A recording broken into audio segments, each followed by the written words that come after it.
下一对新人请前往柜台办理登记手续，请尽快前往柜台。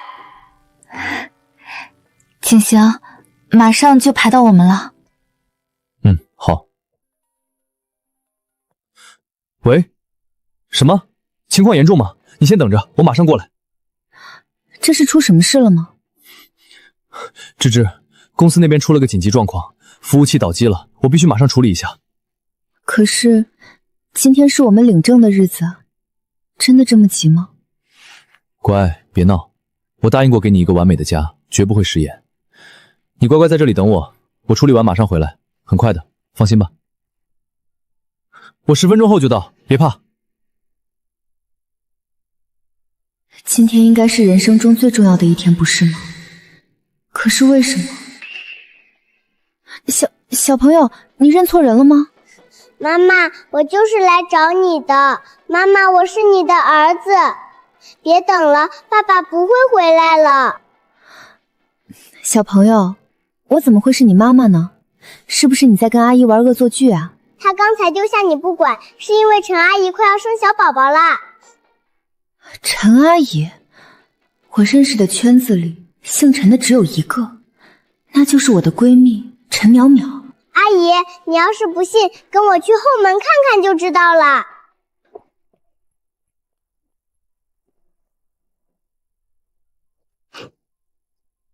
今天这活儿真轻松，站10分钟就200块。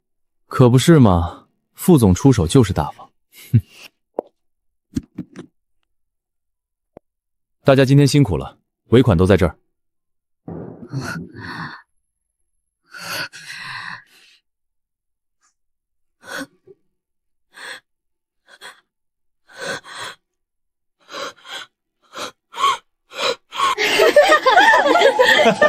都收拾干净了。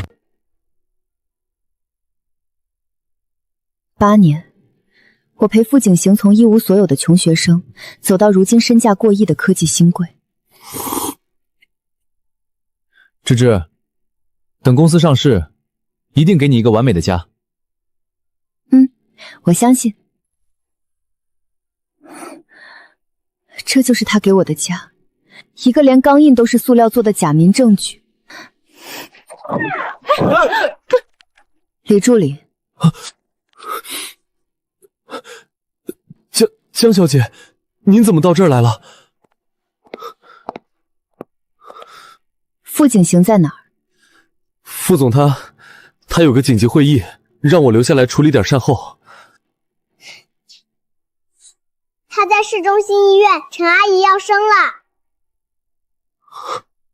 你这小孩胡说八道什么？稳住江之，别让他去真正的民政局查档。不用稳了。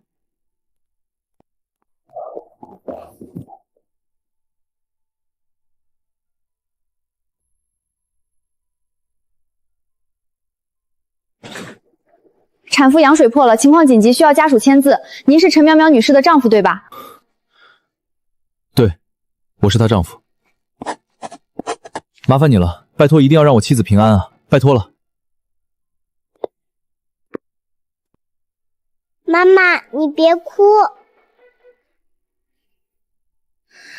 他连一张简单的证件都不肯给我，却甘愿在这里为别的女人签下生死攸关的手术同意书。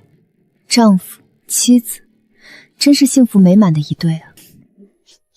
快，病人大出血！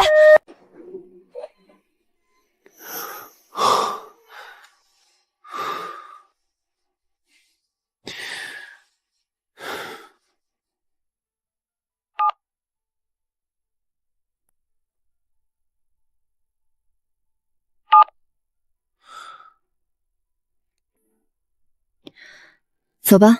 妈妈，我们去哪儿？去真正的民政局。你好，这是我这边提供的凭据，我想查询傅景行是否已经存在事实婚姻。江女士，您查询的傅景行先生目前的婚姻状态为已婚，配偶姓名陈淼淼，登记日期是今年7月15号。7月15日，那天是我的生日。芝芝，我要去外地签一个很重要的合同，等我回来，一定给你补过生日。没关系，工作重要，我等你。竟然是那一天，傅景行。原来那天他穿着高定西装去和我的好闺蜜拍了结婚照。那块表是我省吃俭用半年送给傅景行的礼物。我曾以为这些都是他和某个神秘男友的日常，甚至还在下面点赞祝他幸福。现在看来，我才是那个彻头彻尾的笑话。芝芝，你跑哪儿去了？我不是让李明陪你在大厅等我吗？你知不知道我开完会回去没看到你有多着急？我在医院，产科3楼。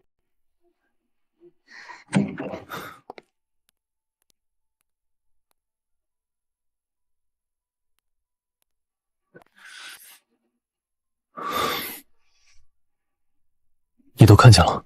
芝芝，你听我解释。我和淼淼登记只是为了给孩子上个户口，她未婚先孕，男方跑了，她求我帮忙。看在你的面子上，我不能看着她身败名裂啊。所以你搭了个假局来骗我？那不是骗，那是为了哄你高兴。我知道你一直想要个仪式感，但我现在的身份暂时没法和你领证。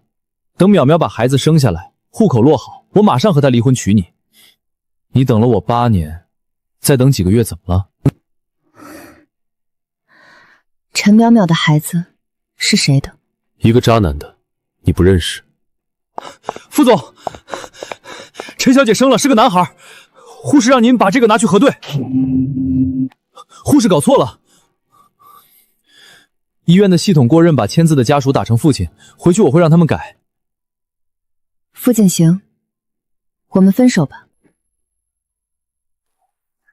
江芝，你别闹了，我都说了这只是权宜之计，你到底在矫情什么？淼淼刚从鬼门关走了一遭，你现在跟我提分手，是想逼死她吗？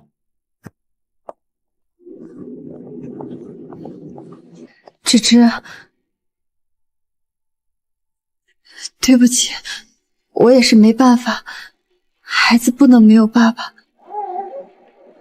你看，他长得多像景行啊！芝芝，你就算恨我，也不能吓我的孩子！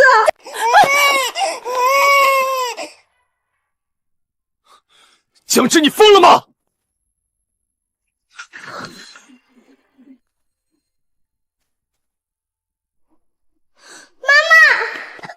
妈妈，不许你欺负我妈妈！你为什么叫她妈妈？江芝，她是谁的孩子？你口口声声说爱我，背地里连孩子都这么大了，你有什么资格指责我？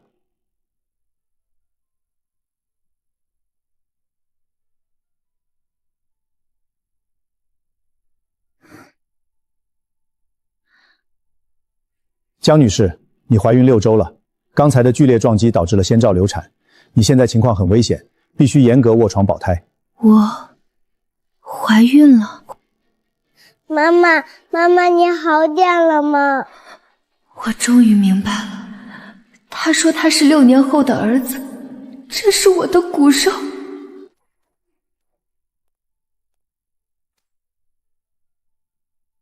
淼淼因为刚才受了刺激，产后大出血，现在还在抢救，把这份谅解签切了，承认今天在民政局的事儿只是我们之间的情趣惊喜，承诺不追究我和淼淼的婚姻关系，并把公司股份的代持协议签给我。你不签，我就立刻让医生把这个来历不明的小孩交给警方。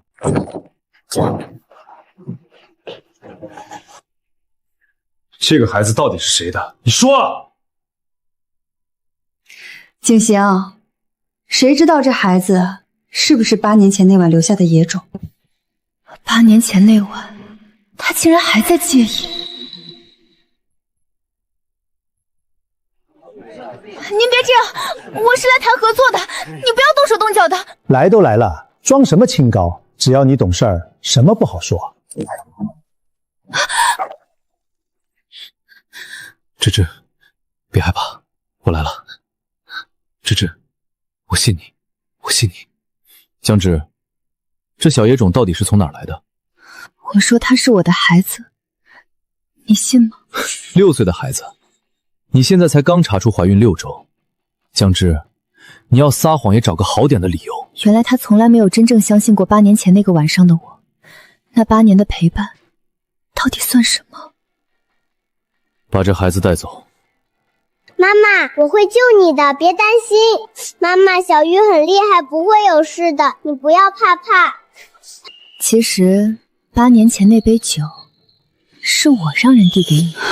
是你？我早就喜欢景行了，可他偏看上了你，我只好在他心里种根刺。淼淼，别说了，原来只是一场为了股份和控制欲精心策划的算计。我不签，哪怕死，我也不会把股份给你们。好，把人带到2楼玻璃室。你怎么能这么做？他也是你的孩子，滚开！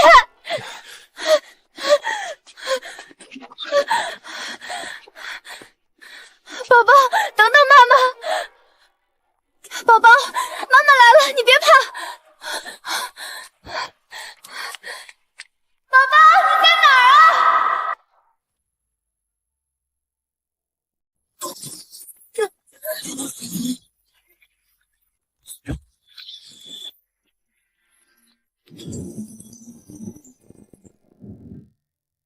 妈妈，我该回去啦，以后你要好好照顾自己。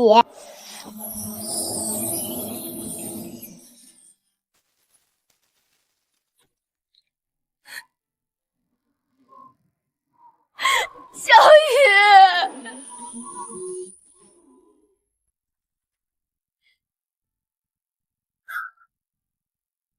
醒了，医生说你受了极大的惊吓，情绪起伏太大，需要安心静养。那个孩子呢？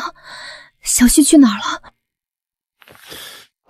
江之，你冷静一点，别再胡思乱想。医生已经跟我说得很清楚，那场临时摄影棚钢架松动的意外，让你精神受了刺激，腹中6周的胎儿没能保住。至于你口中那个6岁小男孩，根本从来就不存在。我让人查了周边所有监控，从你走进那栋烂尾楼开始，自始至终，你的身边都只有你自己，没有任何孩童身影。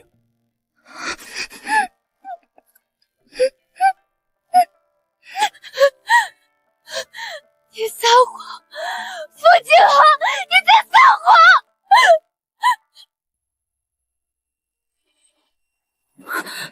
不存在，那个连命都不要，提前赶来提醒我骗局的孩子，怎么会不存在？我不信，我绝对不信！啊，你有没有见过一个6岁左右的小男孩，眉眼和傅景行长得一模一样？他今天一直跟在我身边的。他这么高，戴着小帽子，眼睛大大的，你肯定见过的，对不对？江小姐，您是不是身子还没养好？我是今天新来的，真的没见过什么小男孩啊。医生，您看到了对不对？在急诊室门口，他就在我旁边的。我那天不在，况且您刚怀孕，怎么会有6岁大的孩子？李明，你最清楚了。在民政局的时候，在婚纱店的时候，小玉都在的。你快告诉他们，小玉真的来过。太太，您真的病了。这世上从来就没有什么小男孩。江之，行了，别在无理取闹了。放开我！你放开我！你把小玉藏哪儿了？这个无耻的骗子！这么多人看着，你想让整个医院都来看笑话吗？我知道孩子没了你很难过，但我们还年轻，孩子以后可以再要。你现在最重要的是乖乖养好身体，别拿自己的身子来跟我赌气。只要你乖乖听话，把那份父母留给你的股份授权签卸了，傅太太的位置我依旧会为你稳稳的留着。淼淼那边我会处理好，绝对不会亏待你。好，这才乖。芝芝，我就知道你向来都是最懂事、最顾全大局的女人。公司还有个紧急会议，你好好休息，晚点我再来看你。这真的是一场梦，一场幻想吗？这是什么东西？不是梦，我的小玉真的来过。宝宝，你平安回到6年后了吗？妈妈一定不会让你白白消失。傅景行果然是在骗我，他真的来过，这一切不是幻觉。小玉，那个为了拯救我跨越时空的孩子是真实存在过的。他一定没有死，他只是回到了未来那个本来生活的时间线。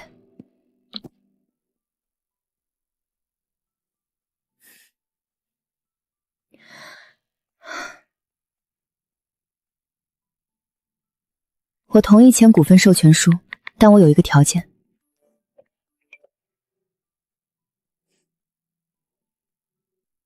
给我一场全程见证、公开盛大的婚礼。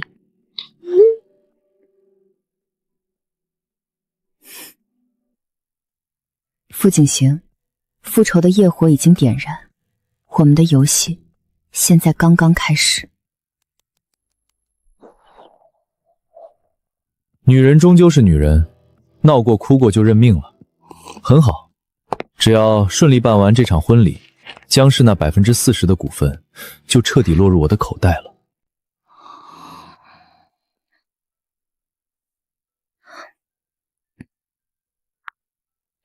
喂，老同学，是我江芝，想麻烦你帮我复印一份傅景行的婚姻备案记录。傅景行，你以为把陈淼淼藏在私人医院就万无一失了吗？这场戏谁是猎物还说不定。8年的陪伴换来的却是隐婚生子与财产算计。傅景行，你当真以为我会乖乖签下授权书吗？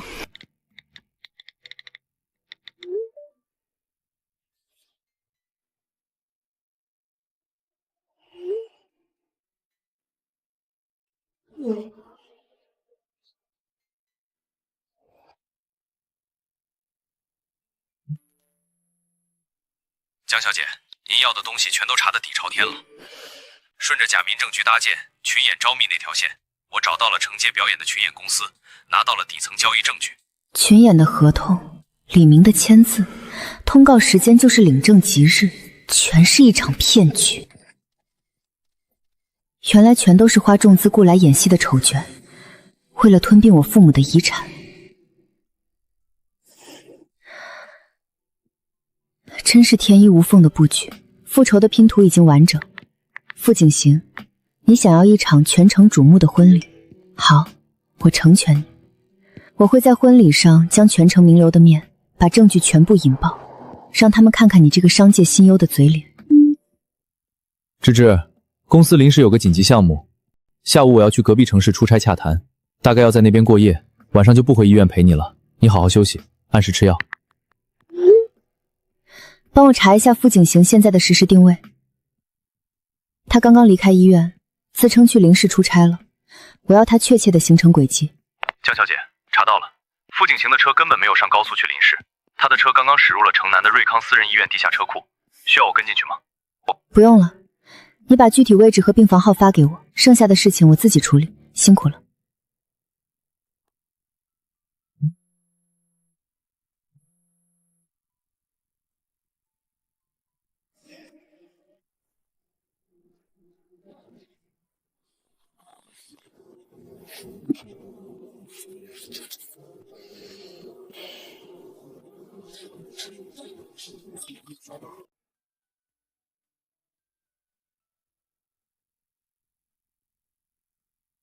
傅景行，你到底是什么意思？你居然真的要给江芝办一场那么盛大的公开婚礼？你把我的脸面往哪儿搁？你别忘了，我才是法律上名正言顺的傅太太。我刚刚在产房里拼死拼活给你生下儿子，你转头就要去娶别的女人，你对得起我吗？你小声点儿，别在这里大吵大闹的像个泼妇，被外面的护士听见像什么样子？你还嫌不够丢人吗？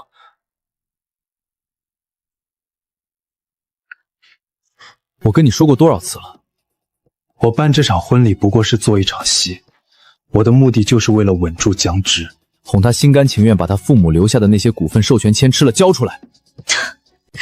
股份又是股份，我看你根本就是心里舍不得那个贱人。你是不是看他流产心疼了，还想借着婚礼把他永远留在你身边？你胡说八道些什么？等股份彻底到手，这场婚礼就只是一场没有任何法律效力的过场而已。那个时候他对我来说就没有半点利用价值了，我从来没想过要给他什么名分。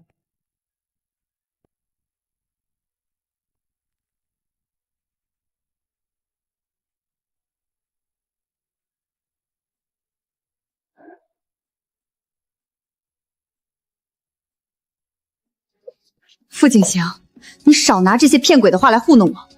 我告诉你，我陈淼淼不是江之那个蠢货，任由你捏扁搓圆。你要是真敢在那个万众瞩目的婚礼上给她戴上戒指，向全世界昭告她是你的妻子，我发誓，我立刻就抱着你的好儿子冲去婚礼现场大闹一场。我要把你的那些丑事全都抖落给全城的媒体记者。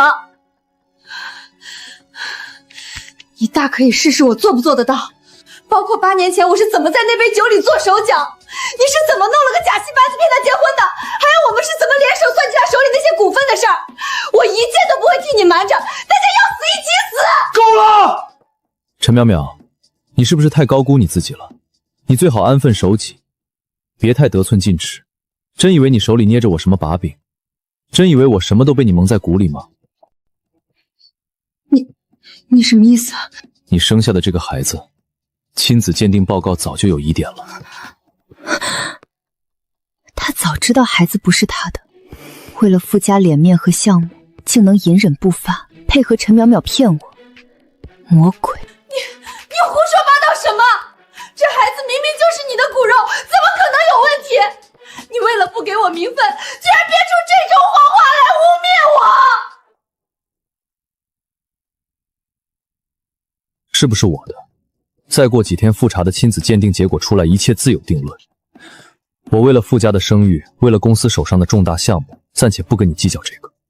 但你给我听清楚，别再肆意妄为，挑战我的底线。如果婚礼上出了一点岔子，影响了股份的交接，我保证会让你在整个海城生不如死。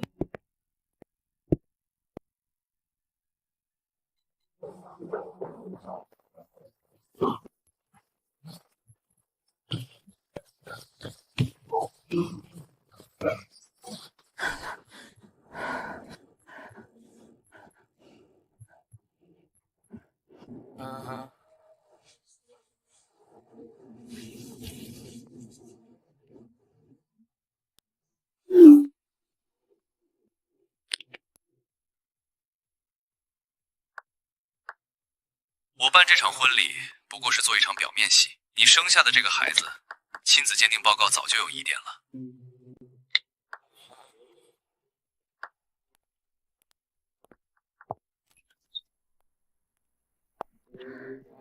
傅景行，你向来自诩高明，把所有人都当成棋盘上的棋子，肆意玩弄掌控。你明知道陈淼淼腹中的孩子未必是你的骨肉，却依旧联手他骗我结婚。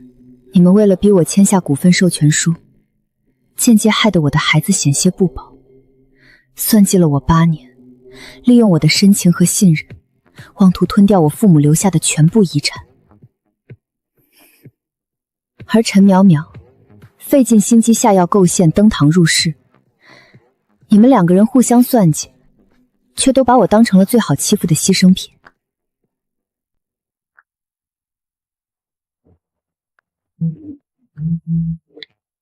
芝芝，我出差的事情忙得差不多了，我们的婚礼马上就要到了。明天下午我陪你去那家你最喜欢的高端婚纱店试穿，挑你最喜欢的款式，好吗？我要你做全天下最美的新娘。好，我等你。假意顺从，静待时机。这场闹剧也该到落幕的时候了。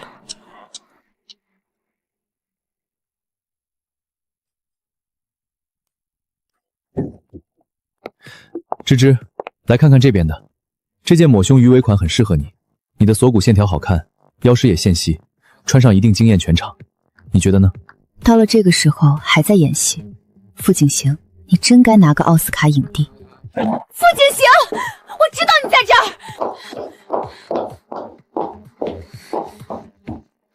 把那件挂在最中间的主花拿下来，给我试穿。女士，实在抱歉，这件主纱是傅先生专门为这位太太定制的。什么这位太太？我才是名正言顺的傅太太。陈淼淼，你疯了吗？你来这里做什么？立刻给我滚回去好好休养，别在这里丢人现眼。我凭什么回去？我才是真的傅太太。江之什么身份？无名无分的人也配穿为傅太太定制的婚纱？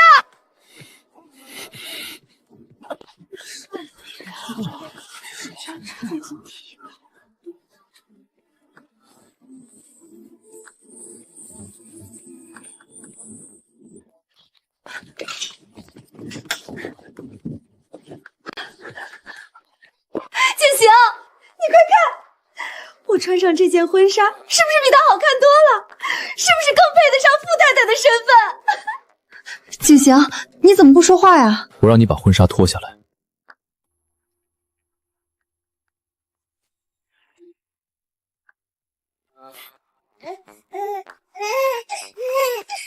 景行，你刚才说什么？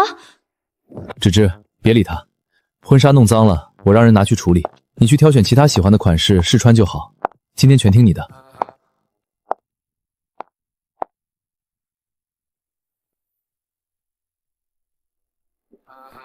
把这个撩天撕了吧。什么？好好的聊天为什么要撕掉？我说把绣的这行字撕了。既然陈嬷嬷已经是你的富太太，这聊天不过是徒增讽刺，你也没必要在我面前继续装模作样了。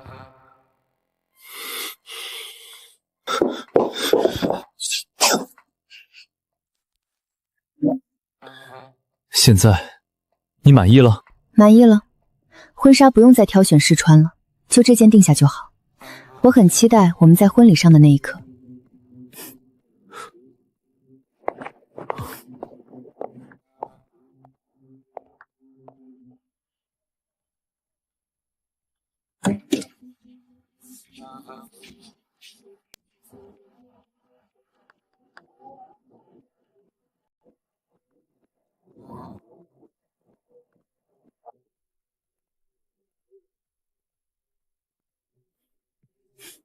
8年的感情，曾经以为是避风港，如今再看，只觉得满目荒唐可笑。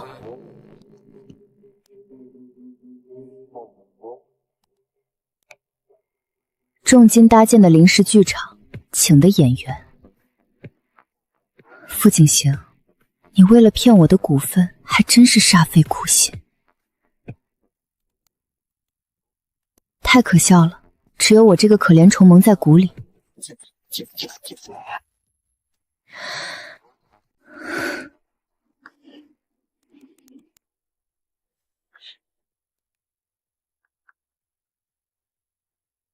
江芷，8年前要不是我给你下药，你以为傅景之会多看你一眼？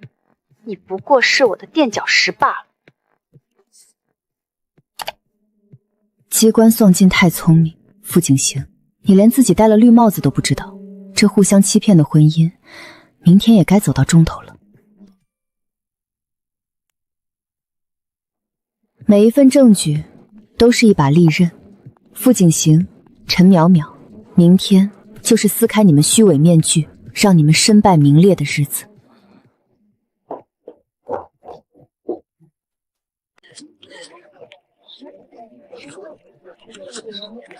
傅总，恭喜恭喜！今天迎娶佳人，真是爱情事业双丰收啊！哪里，借您吉言。等会儿仪式结束，还望大家多喝几杯。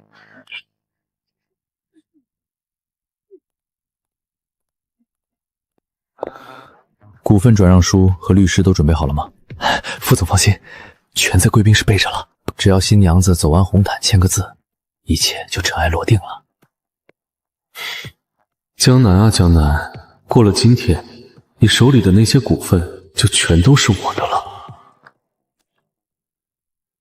尊敬的各位来宾，现在让我们用最热烈的掌声，有请我们今天最美丽的新娘入场。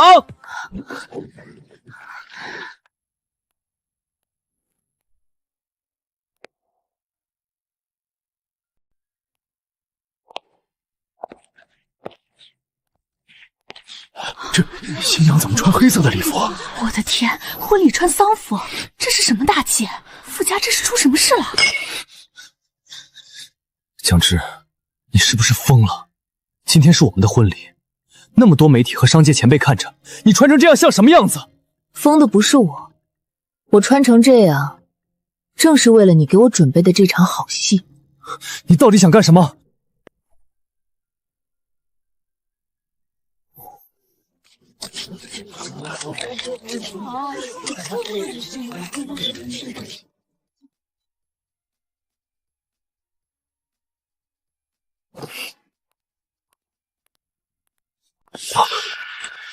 让开！都给我让开！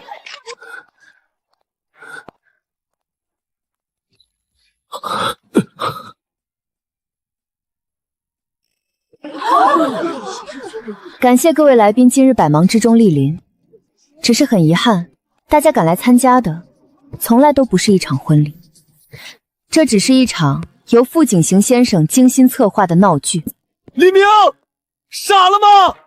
马上把麦克风关掉，把大屏幕电源给我切断！你们干什么？我是副总的助理，放开我！抱歉，江小姐已经花了3倍的价钱买下了我们今天的安保服务。她吩咐过，没有她的允许，任何人不得触碰这里的设备。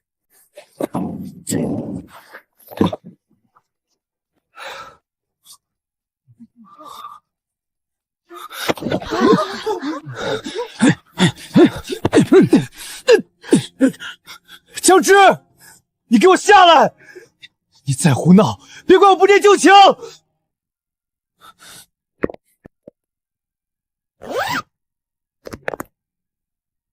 傅景行，你害怕了，可惜，好戏才刚刚开始。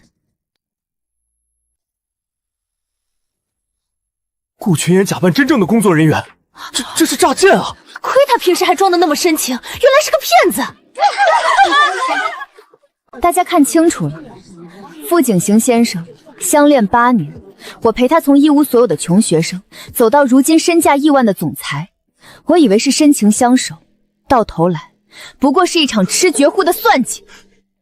为了骗取我父母离世后留给我的公司股份，他不惜耗费重金搭建假民政局，聘请群演假扮工作人员与新人，从头到尾都在演戏骗我领证。不是这样的，芝芝，你听我解释。而他之所以要弄个假地方，是因为早在今年的7月15日，他就已经和我的好闺蜜陈淼淼合法登记结婚，并生下了一个孩子。和闺蜜搞在一起了，还生了孩子跑来骗前女友的股份，简直禽兽不如！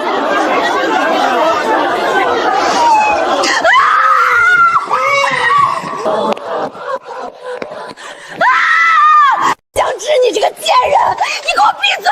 你故意伪造证据毁我名声！保安，快把这个疯女人给我赶出去！不，她都是胡说的！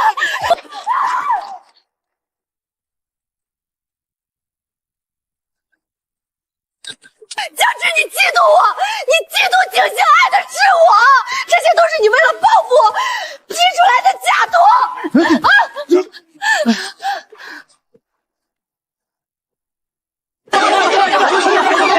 是真是假，大家听听就知道了。其实8年前那杯酒是我让人递给你的。我早就喜欢景行了，可他偏偏看上了你，我只好弄脏你，让他心里永远有根刺。登记也是我用肚子里的孩子逼他的。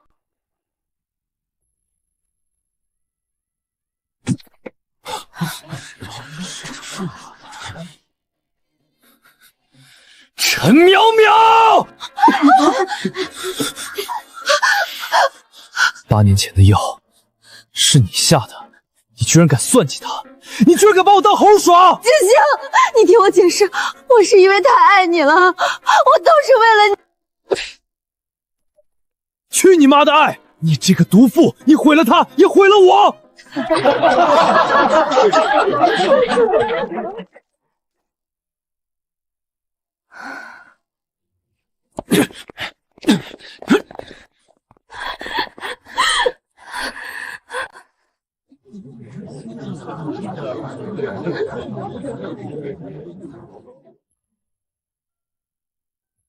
芝芝，你听见了吗？都是这个贱人策划的，我也是受害者，我被他骗了。受害者，傅景行，你是不是觉得只要把脏水都泼给他，你就能洗白你出轨、骗婚、谋夺我财产的事实？别急，傅先生，重头戏还在后头呢。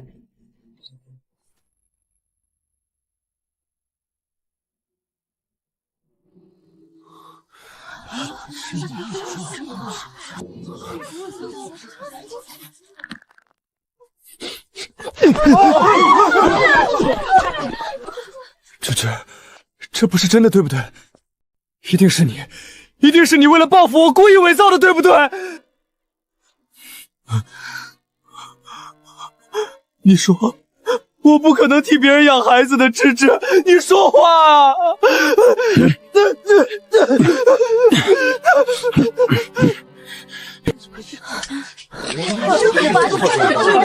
傅景行，别再演了。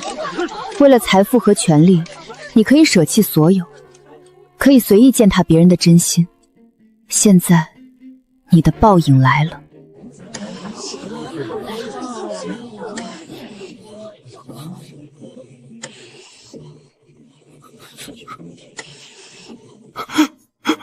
不，芝芝，我错了。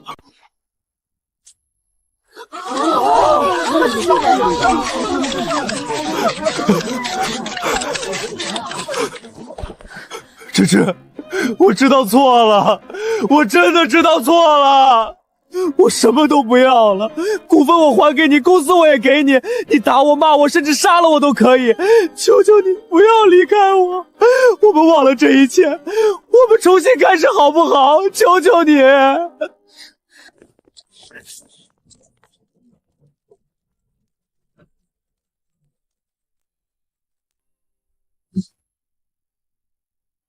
傅景行，你跪错人了，你该愧疚该忏悔的从来都不是我，拼尽全力保护我，最后却被你作为棋子，独自回归6年后时空的孩子小雨。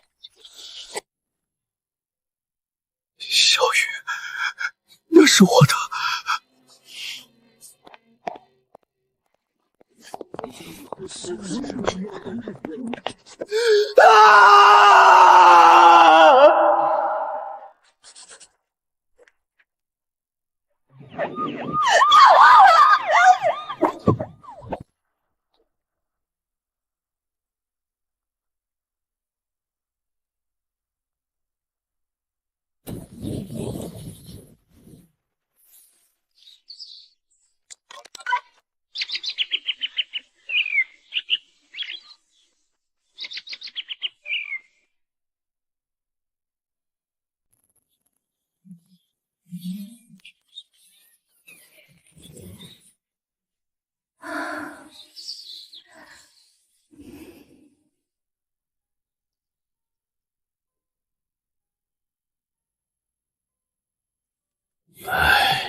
你们不能开这个会，我才是傅氏的总裁，傅氏全是我一手打拼出来的。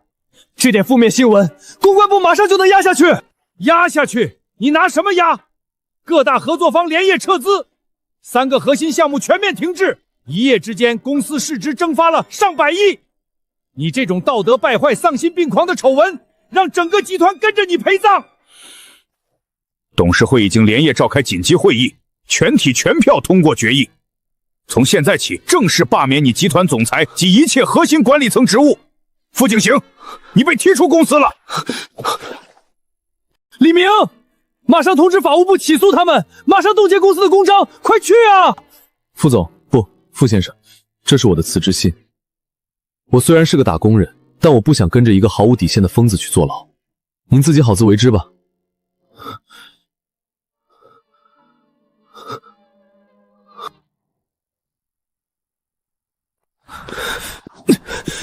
放开，放开我！我是傅氏的总裁。傅先生，董事长发话了，以后傅氏集团的大门，你半步都不准踏入。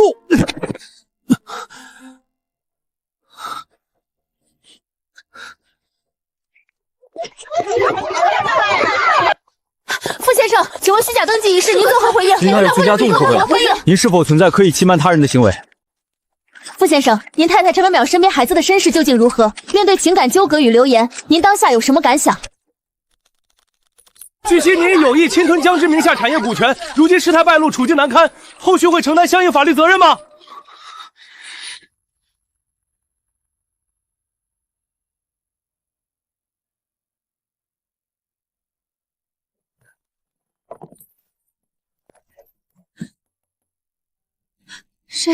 谁啊？陈淼淼，我们接到相关案件报败，你涉嫌参与多年前的一桩纠纷案件，现依法对你进行传唤，请配合我们前往接受调查。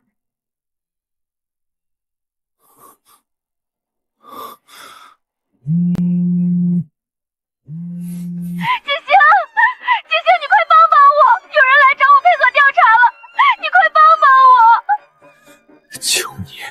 我如今自身难保，不是你无端惹事执意搅乱婚礼现场，是你亲手毁了所有，自己犯的错就自己承担。傅景行，江芝女士对你提起诉讼，请按时动庭配合审理。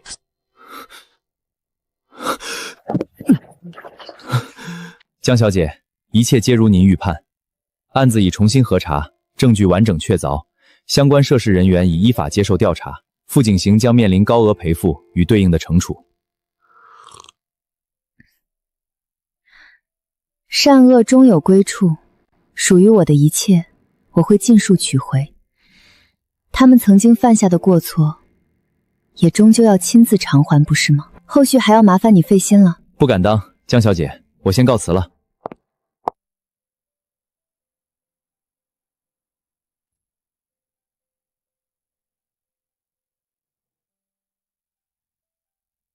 芝芝，我错了，我真的知道错了，你看看我好不好？8年了，我们8年的感情，你怎么能说断就断？是我一时鬼迷心窍，被利益蒙蔽了双眼，但我心里爱的只有你啊！呸！骗婚男！芝芝，求求你见我一面吧，我把所有股份都还给你，我一分不留。傅氏的产业虽然现在不行了，但我还能东山再起，以后赚的钱我全部给你一半。芝芝，求求你，不要彻底不理我，我不能没有你，你原谅我吧。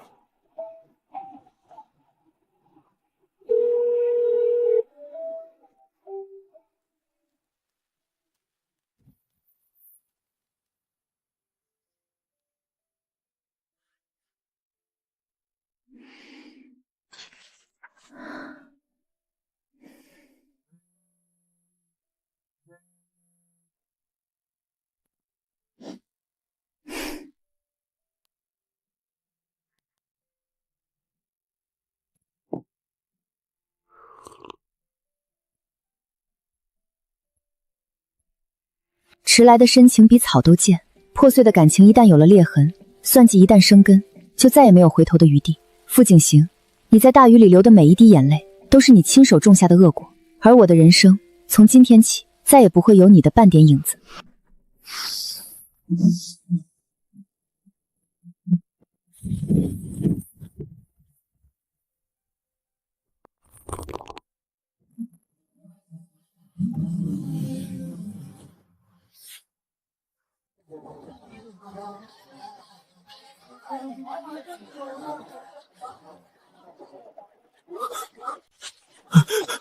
小雨，你是小雨对不对？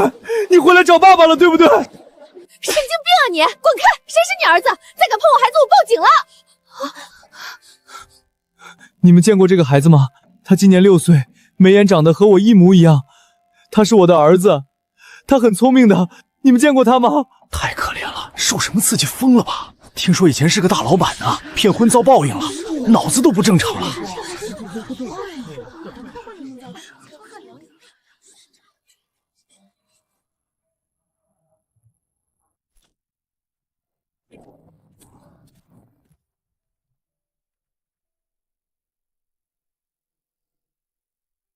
这眉眼真的和我一模一样。不许欺负我妈妈！不是幻觉，不是幻觉，他不是幻觉，那是我的儿子，是跨越时空来救我们一家人的亲生骨女。啊！是我亲手终结了这一切幸福。小希，爸爸错了，你回来啊！你把爸爸一起带走好不好？求求你回来啊！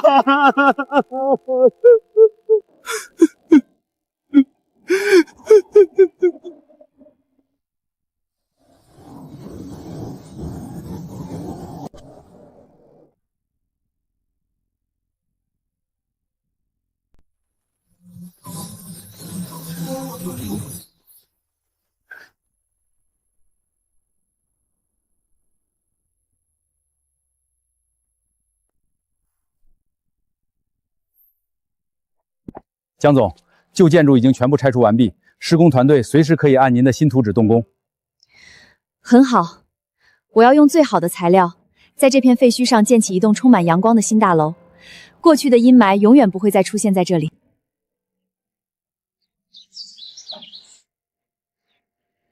别怕，你已经安全了。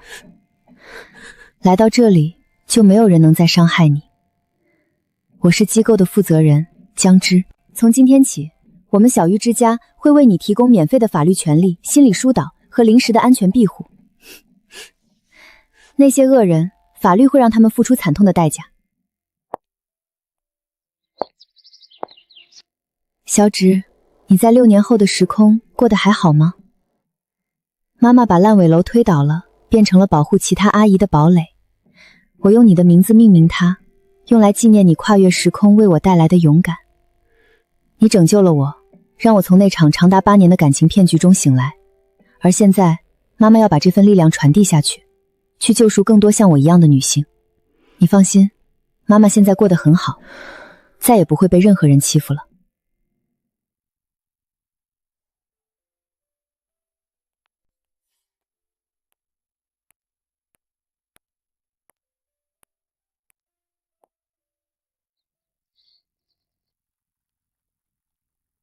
江女士，今天公益援助中心正式落成。作为创始人，你有什么想对大家说的吗？这栋楼曾经充斥着谎言与欺骗，我曾在这里跌倒，经历了人生的黑暗时刻，所以我用拿回的全部股份高位套现，买下了这块地。我把它推倒重建，我要把这里打造成一家专门为遭遇不幸的女性提供免费法律援助、心理疏导与临时庇护的公益援助中心。我把机构命名为小雨之家，小雨是守护着我的人，以此为名，是纪念这份守护，也是为了救赎更多和我一样的女性。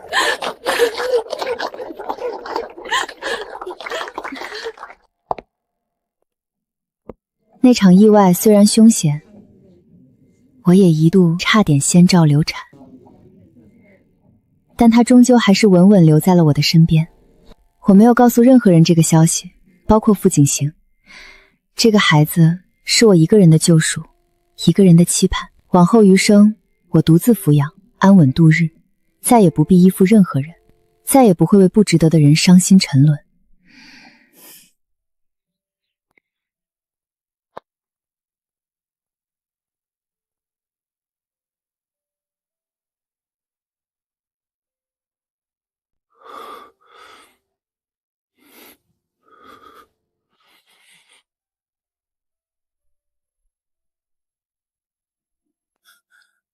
芝芝，小鱼，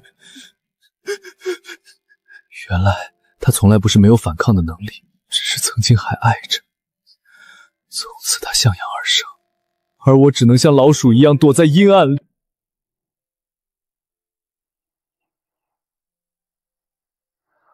妈妈，这一次你没有选错，你不用再为任何人停留，你终于等到了你自己。过往爱恨纠葛一笔勾销，前路漫漫，我只忠于自己。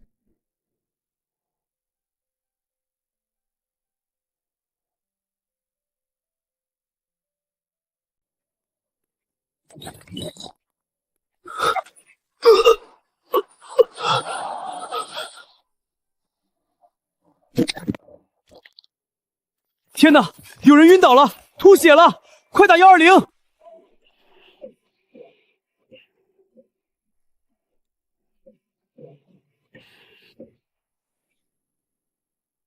芝芝，别等了，这全都是骗局，快走啊！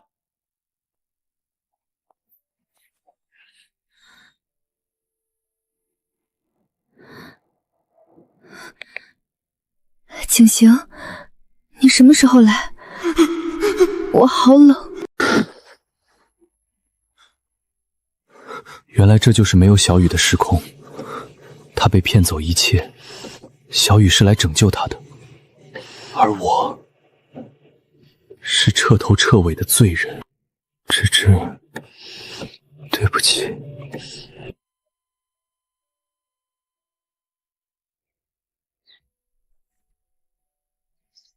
又是新的一天，往后皆是新生。近日，由江氏集团董事长江芝女士独资创办的小雨之家女性援助基金会正式揭牌投入使用。江董，请问您经历了那么多风波后，未来有什么人生规划吗？挥别错的，才能和对的相逢。未来我会守着我的孩子平安长大，也会尽全力帮助更多身处绝境的女性走向独立与新生。过去的一切，就让它随风散了吧。